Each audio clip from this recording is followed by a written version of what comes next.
No princípio era o Verbo, e o Verbo estava com Deus, e o Verbo era Deus. Ele estava no princípio com Deus. Todas as coisas foram feitas por ele, e sem ele, nada do que foi feito se fez. Nele estava a vida, e a vida era a luz dos homens. E a luz resplandece nas trevas, e as trevas não a compreenderam. Olá, caro discípulo, é uma alegria ter você conosco aqui nesta oportunidade para que juntos possamos continuar estudando a Palavra de Deus. Como você sabe, nós já tivemos aqui 2 aulas, não é? Na primeira aula nós aprendemos, dentre tantas coisas, que Jesus Cristo, ele é o nosso Salvador, não é? E na segunda aula nós buscamos apresentar sobre a realidade da natureza do homem, não é? Ou seja, quem somos nós? E se Jesus é o Salvador do mundo e nós fomos manchados pelo pecado, isso sugere então que nós precisamos realmente de um Salvador, porque o homem ele não pode salvar a si mesmo. Então, nós precisamos de um Salvador e esse papel de Salvador ele só se encaixa na pessoa bendita do nosso Senhor Jesus Cristo, não é? Porque ele é ao mesmo tempo chamado de o Filho de Deus, porque ele é Deus, e ao mesmo tempo ele é chamado de o Filho do Homem, porque ele, vamos dizer, assumiu uma natureza humana, tá certo? Então, porque Jesus é Deus e Jesus é homem, ele carrega em si mesmo as características para ser o nosso Redentor, tá certo? Porque como nós vimos, foi o homem que pecou contra Deus, não é? E então, somente um homem poderia resolver o problema do pecado. Mas, ao mesmo tempo, este homem não poderia ser manchado de pecado, tá certo? E como só Deus é sem pecado, então esse homem, além disso, além de ser homem, ele precisava ser Deus também.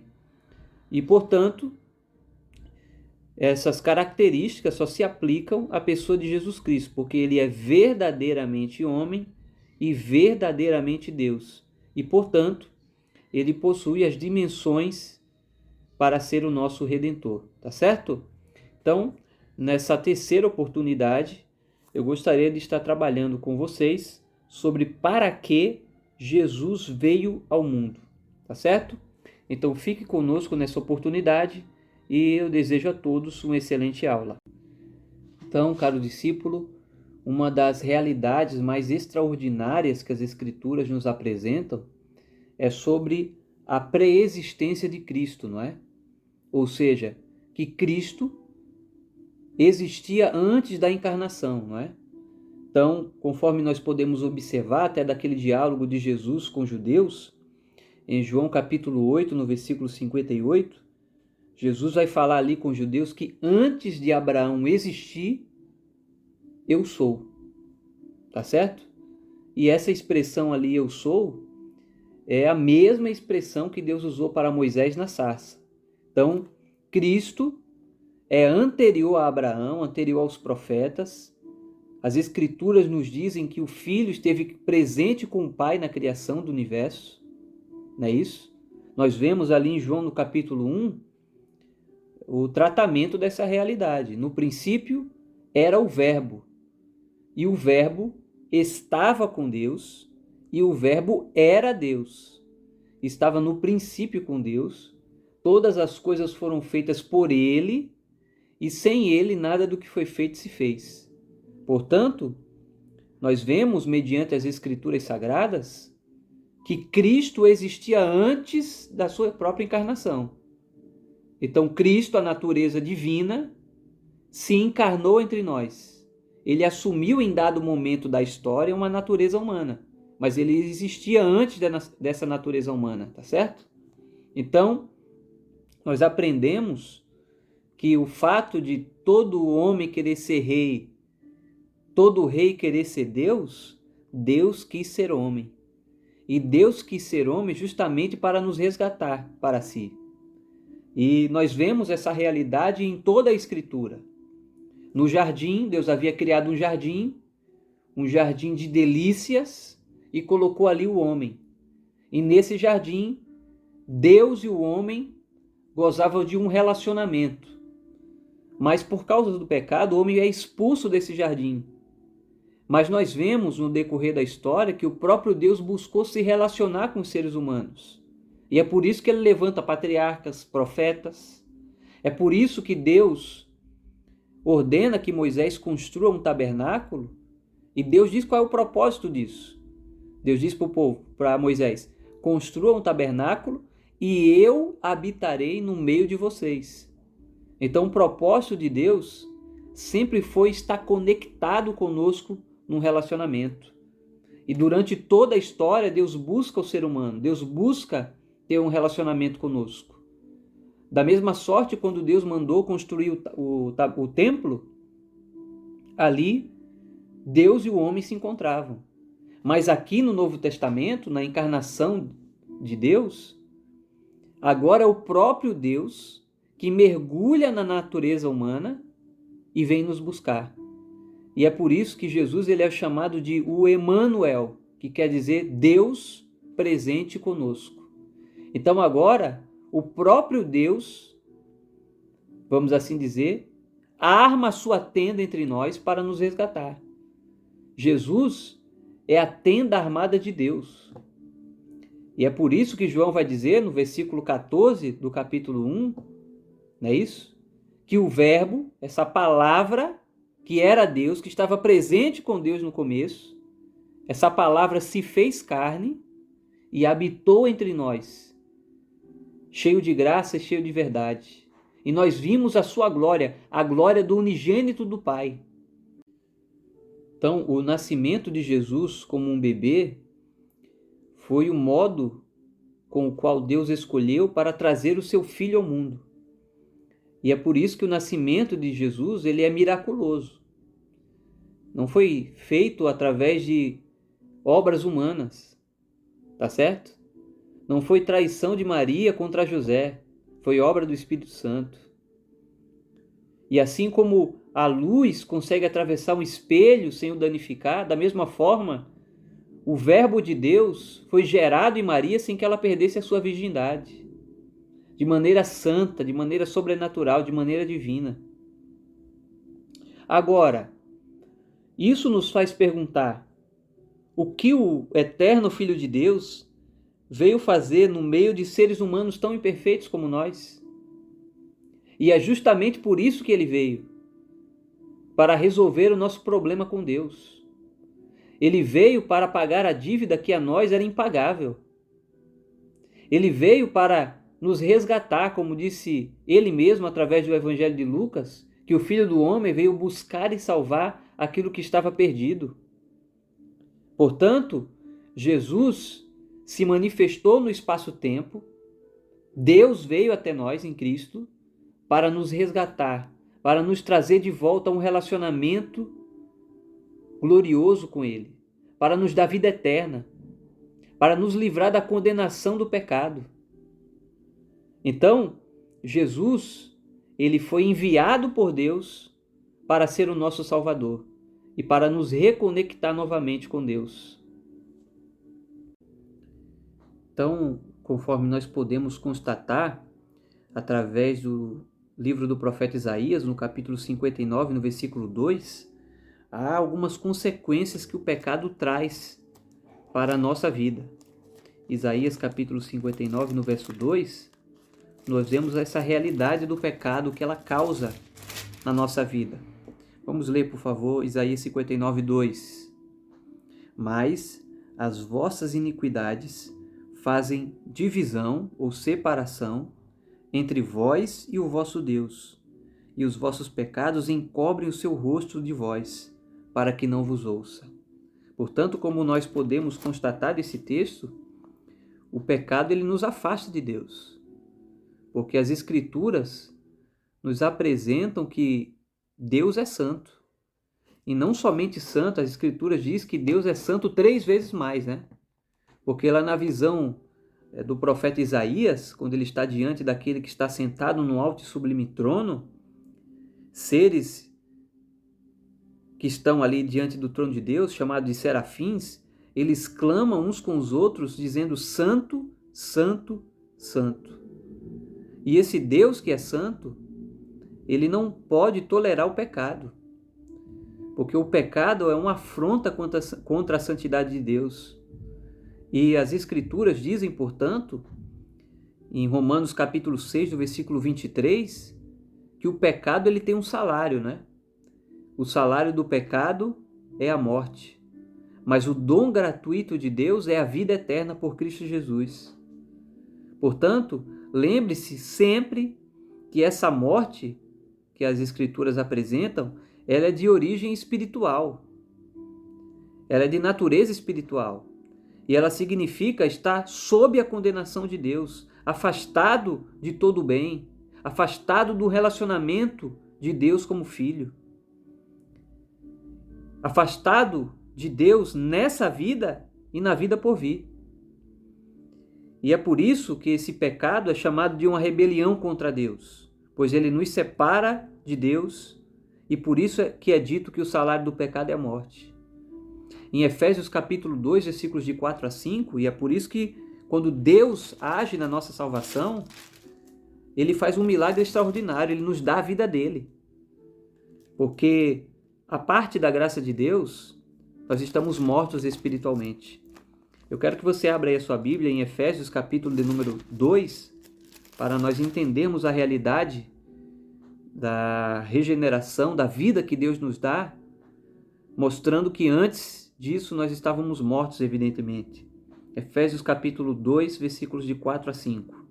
Mas Deus, que é riquíssimo em misericórdia, pelo seu muito amor com quem nos amou, estando nós ainda mortos em ofensas e pecados, nos vivificou juntamente com Cristo, pela graça sois salvos. Portanto, as Escrituras tratam um homem caído em pecado como alguém morto espiritualmente. E Deus, segundo as riquezas da sua graça, ele nos vivifica. Nos vivifica para termos novamente um relacionamento com ele. Em Romanos capítulo 3, versículos de 10 a 23, você vai observar que não há como ninguém escapar da condenação do pecado à parte da obra de Deus em Cristo. Porque todos pecaram e todos igualmente carecem da misericórdia e da graça de Deus. E aí é que nós entendemos um aspecto de graça e de misericórdia, né? Graça, em grego, é charis. E charis quer dizer, etimologicamente falando, de favor imerecido. É um favor para o qual não há trocas. É uma dádiva, é um presente. E misericórdia é amar aquilo que é miserável, é poupar o miserável. Então Deus, por sua graça, nos dá aquilo que nós não merecemos.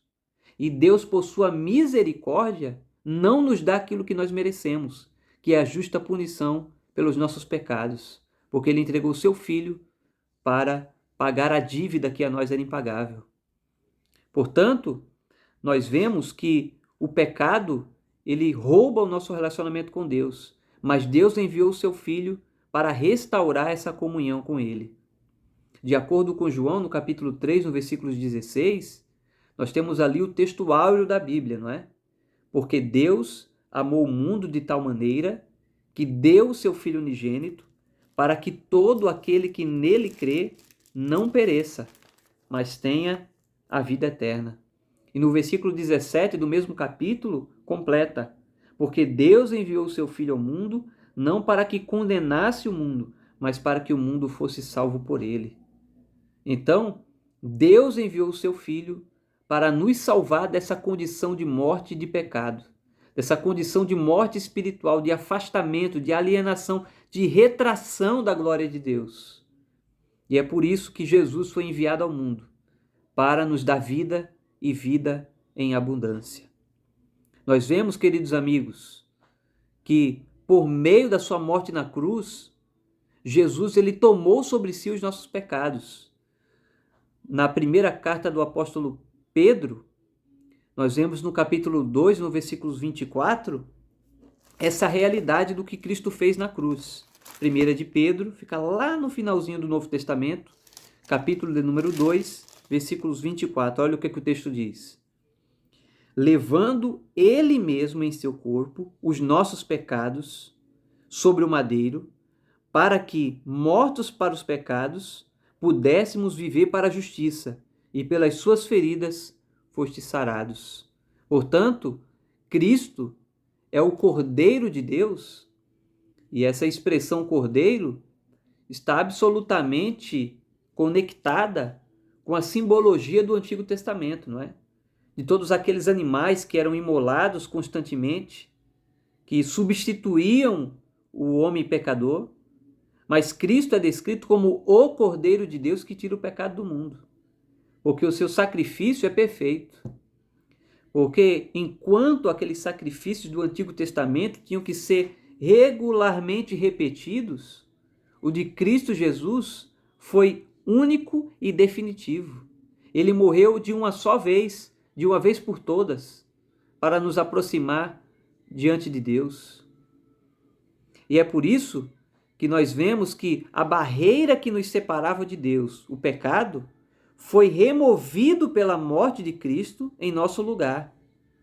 E é por isso que ele toma o nosso pecado sobre si. Os nossos pecados são lançados nele, para que ao mesmo tempo a justiça dele seja derramada sobre nós. E é por isso que nós somos justificados, quando cremos que Cristo morreu por nós. É por isso que nós somos justificados pela fé. Porque pela fé em Cristo, nós somos justificados. Porque ele foi punido no nosso lugar. Ele sofreu as consequências do pecado no nosso lugar.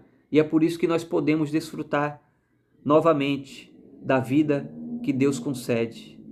Cristo, em 1 de Pedro, capítulo 3, versículo 18, é aquele que, por meio da sua morte, nos conduz a Deus. Além de nos livrar das consequências do pecado, Jesus faz uma promessa maravilhosa em João capítulo 6, versículo 40. Ele nos diz que aquele que crê nele recebe a vida eterna e que Cristo ressuscitará essa pessoa no último dia. Então, nós recebemos aqui a promessa, através do sacrifício de Cristo, de vida eterna. E essa vida eterna não é apenas existir para um tempo sem fim, é vida com qualidade de Deus.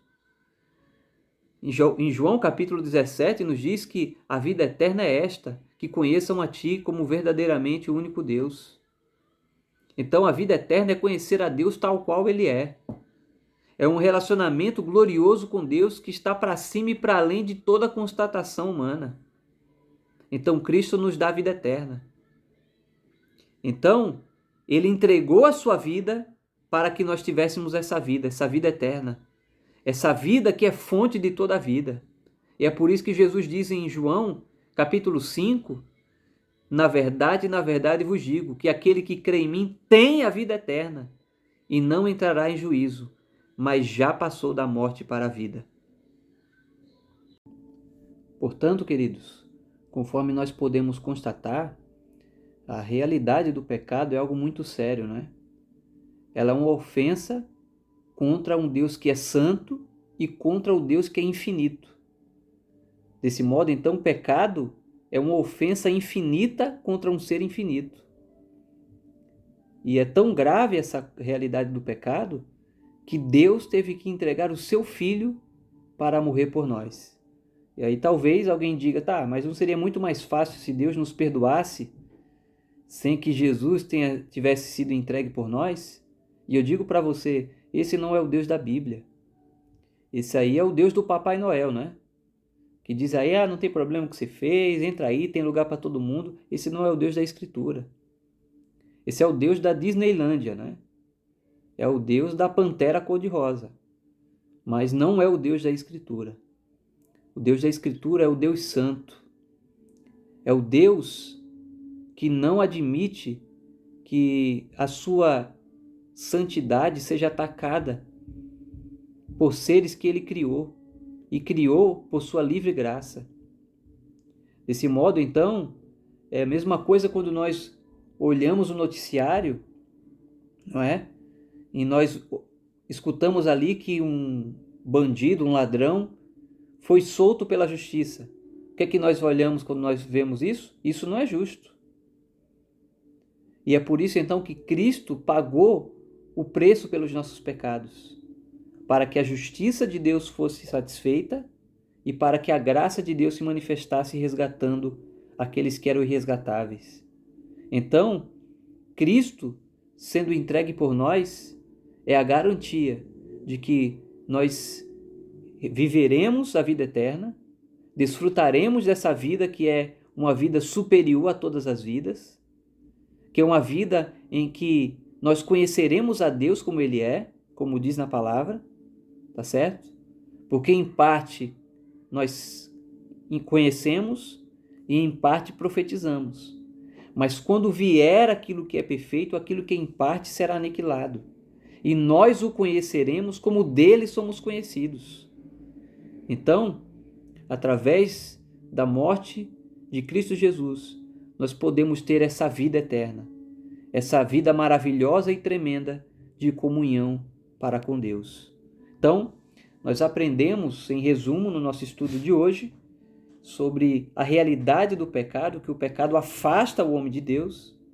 Nós aprendemos que Cristo foi enviado ao mundo porque Deus nos amou de tal modo e que então Cristo assume o nosso lugar, ele recebe a punição dos nossos pecados, ele leva sobre si os nossos pecados para que nós pudéssemos então ser justificados, pudéssemos ser reconectados com Deus e pudéssemos, a partir disso, então, termos vida e vida em seu nome. As Escrituras nos diz que quem tem o Filho tem a vida eterna. E é por isso que nós podemos desfrutar de tudo aquilo que Cristo fez em nós e daquilo que Ele fará através de nós.